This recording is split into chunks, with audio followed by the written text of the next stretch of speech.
যদি আপনাকে ডিসচার্জ না করে মামলা থেকে, সেক্ষেত্রে আপনি কি করতে পারেন? সেক্ষেত্রে আপনি যখন চার্জ গঠন করে ফেলবে, ডিসচার্জ না করলে তো আপনাকে অবশ্যই আপনার বিরুদ্ধে চার্জ গঠন করবে। তো এই চার্জ গঠন করার পরই আপনি কি করতে পারেন? আপনি হাইকোর্ট চলে যেতে পারেন। তো হাইকোর্টে গিয়ে আপনি এটা কোয়াশমেন্টের জন্য আবেদন করতে পারেন, চিরতরে মামলাটাকে বাতিল করে দিতে পারেন।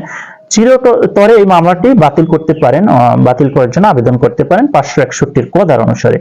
তো সেক্ষেত্রে এখানে হাইকোর্ট সবকিছু বিবেচনা করে যদি মনে করেন যে এটা মামলাটা চিরতরে, এখানে মামলাটা মিথ্যা, ফাঁসিয়েছে আসামিকে, ঠিক আছে, তো চিরতরে উনি শেষও করে দিতে পারেন, অথবা আপনার এই মামলাটা স্টে করে রাখতে পারেন।